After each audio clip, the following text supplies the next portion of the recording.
아토피는 평생 내가 가져가야만 되는 그러한 불치병이 아니라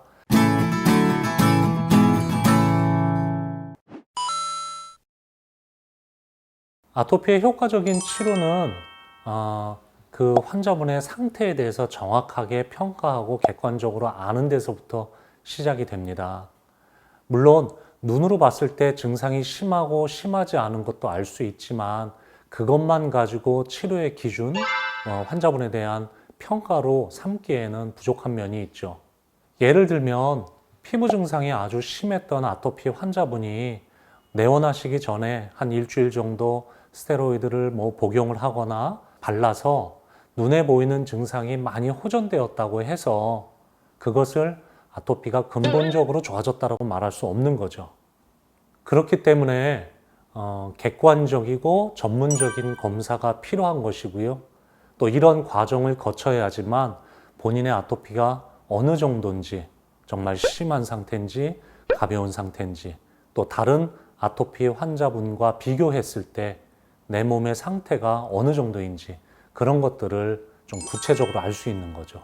구체적인 치료 방법은 그 환자분의 증상의 상태라든지 체질적인 특성, 그 다음에 어떠한 치료를 해오셨는지 또 이러한 것들에 따라서 그 환자분에게 달리 적용되게 되는데요.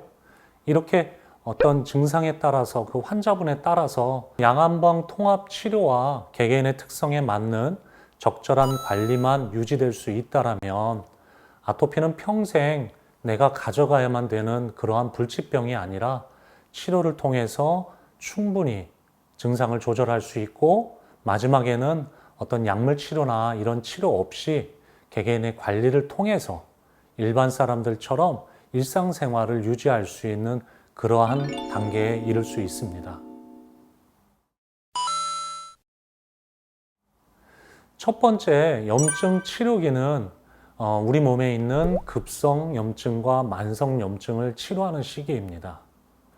급성 염증으로 인해 피부, 점막 등이 가렵고 붉어지고 붓고 피나 진물이 나는 시기입니다.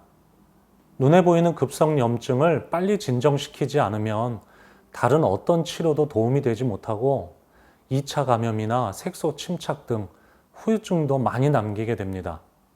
따라서 염증 치료기, 다시 말해서 급성기에는 급성, 만성 염증을 빨리 없애주는 것이 제일 중요합니다.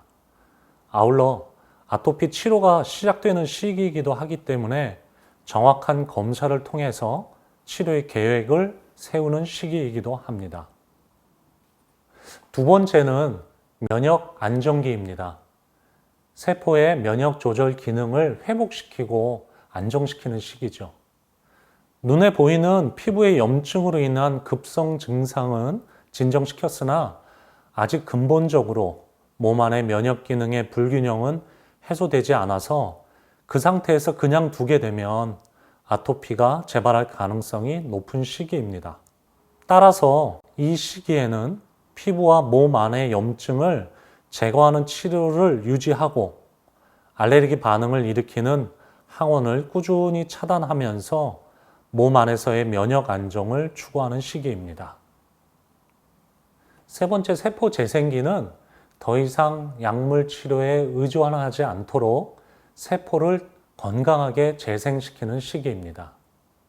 치료와 관리를 통해 급성, 만성 염증이 대부분 사라지면서 면역 과민 반응으로 인한 아토피, 알레르기 증상이 사라지는 시기이죠. 안정적 상태가 지속되면 염증으로 인해 산화되었던 세포들이 재생되면서 향후 적절한 관리만으로 좋은 증상을 유지해 나갈 수 있습니다. 세포의 정상적 기능 회복을 위해서는 면역이나 대사, 호르몬의 균형이 중요합니다. 자신에게 안전한 음식과 영양 물질을 통해 충분히 영양소와 에너지를 섭취해서 건강한 상태를 유지하는 것이 필요합니다.